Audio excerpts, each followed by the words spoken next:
नारायण नारायण नारायण। क्या? नारायण नारायण नारायण।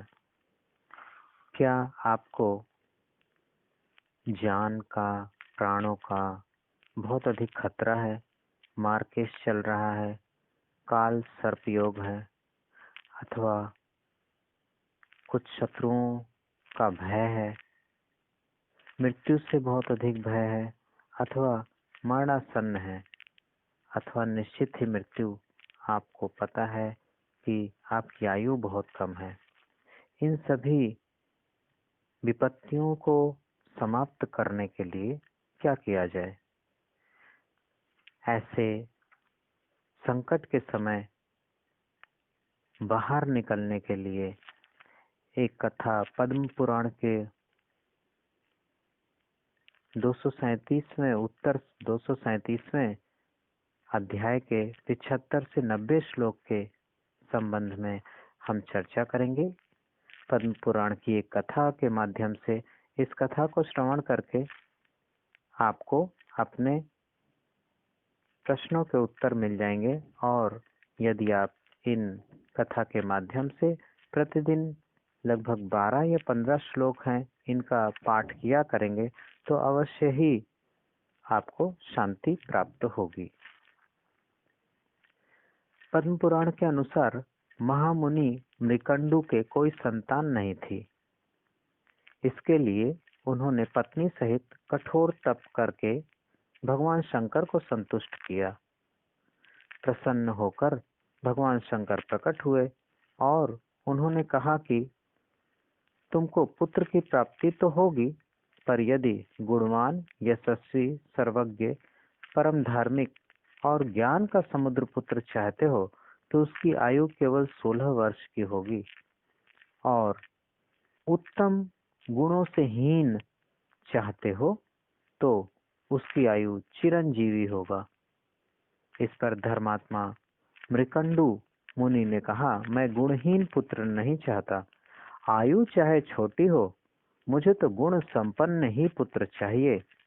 भगवान शंकर ने तथास्तु कहकर अंतर ध्यान हो गए।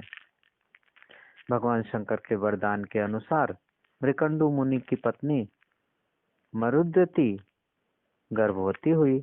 समय पर बालक का जन्म हुआ। बालक बड़ा ही तेजस्वी और सुंदर था। समय समय पर मुनि मृकंडु बालक के यथाविधि संस्कार करते रहे। उसने यज्ञोपवीत लेकर अंग, उपांग, पद और क्रम सहित संपूर्ण वेदों का अध्ययन किया।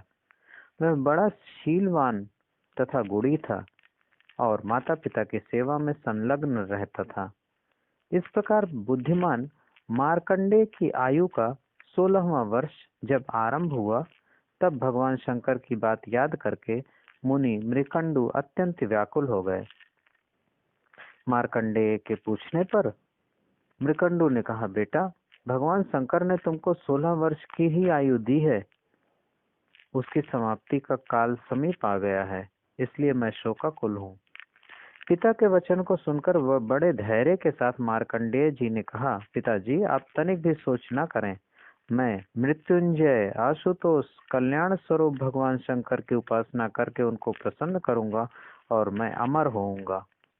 पुत्र की बात सुनकर माता पिता को बड़ा हर्ष हुआ और उन्होंने उसके प्रस्ताव का समर्थन करते हुए कहा, भगवान शिव ब्रह्मा आदि देवताओं के एकमात्र कर्ता, नित्य अपनी महिमा में स्थित, संपूर्ण विश्व के आश्रय और जगत की रक्षा करने वाले हैं।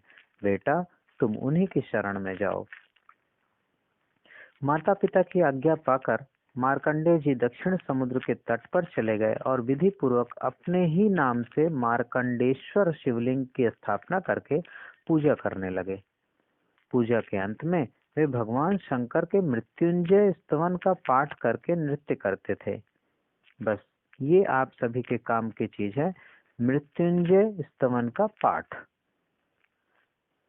मार्कंडेय मृत्युंजय स्तवन का पाठ करके नृत्य करते थे। उस स्तोत्र से भगवान शंकर संतुष्ट हो गए। 16वें वर्ष के अंतिम दिन आ गया। मृत्यु को साथ लिए बड़े विकराल रूप में काल देवता प्रकट हुए और वे मार्कंडेय के प्राण हरण करने को उद्यत हुए। मार्कंडेय ने कहा, महामते काल, जब तक मैं भगवान शंकर के मृत्युंजय नामक महास्तोत्र का पाठ पूरा न कर लूं, तब तक तुम प्रतीक्षा करो। यदि मैंने कोई असत्य बात न कही हो तो इस सत्य के प्रभाव से भगवान महेश्वर मुझ पर प्रसन्न रहें। काल ने हंसकर कहा, मार्कंडेय की बात को काल ने हंस करके मार्कंडेय की बात को उड़ा दिया और अंत में क्रोध से भर कर कहा, अरे दुर्बुद्धे ब्राह्मण, गंगा जी में जितने रजकण हैं उतने ब्रह्माओं का इस काल ने संहार कर डाला है। मेरा बल, मेरा पराक्रम तो देखो। मैं तुम्हें अभी अपना ग्रास बनाता हूँ। तुम इस समय जिनके दास बने बैठे हो, देखता हूँ वे तुम्हारी कैसे रक्षा करते हैं। जैसे राहु चंद्रमा को ग्रस लेता है, वैसे ही गर्जना करते हुए काल ने हठपूर्वक मार्कंडेय को ग्रसना आरंभ किया। इसी बीच परमेश्वर भगवान शंकर मार्कंडेय जी द्वारा बनाए गए उस लिंग से सहसा प्रकट हो गए। उन्होंने हुंकार भरकर मेघ के समान प्रचंड गर्जना करते हुए तुरंत काल देवता की छाती में लात मारी और त्रिशूल चलाने को तैयार हो गए। उनके चरण प्रहार से भयभीत होकर काल दूर जा पड़े और इस प्रकार भयंकर आकार वाले काल को दूर पड़े देखकर मार्कंडेय ने पुनः उस मृत्युंजय स्तोत्र से भगवान शंकर का स्तवन किया। यह मृत्युंजय स्तोत्र अब आप सबके लिए ये विषय होगा कि हम कहाँ पाएं, कहाँ मिलेगा। तो गीता प्रेस से एक पुस्तक प्रकाशित होती है, उसका नाम नोट कर लीजिए, स्तोत्र रत्नावली। पुस्तक का कोड नंबर है 5252 और इस पुस्तक में यह मृत्युंजय स्तोत्र दिया हुआ है। उसमें उसका अर्थ भी दिया हुआ है। मृत्युंजय स्तोत्र और इसकी शुरू की जो श्लोक की पहली लाइन है वह मैं पढ़ दे रहा हूं ताकि आपको आसानी रहे। रत्न सानु सरासनम रजद्री श्रृंग निकेतनम, ये इसकी प्रथम पंक्ति है। और अंतिम पंक्ति है, नमामि शीर्षा देवम किम नो मृत्यु करिष्यति। ये पद्म पुराण से ही लिया गया है। स्तोत्र के समाप्त होने पर भगवान महादेव ने मार्कंडेय को कल्पों तक की असीम आयु प्रदान की। वे सचमुच अमरत्व को प्राप्त हो गए। तदनंतर उन्होंने आश्रम में लौटकर अपने माता पिता को प्रणाम किया और उन्होंने भी अपने पुत्र का अभिवादन करके उसे आशीर्वाद दिया।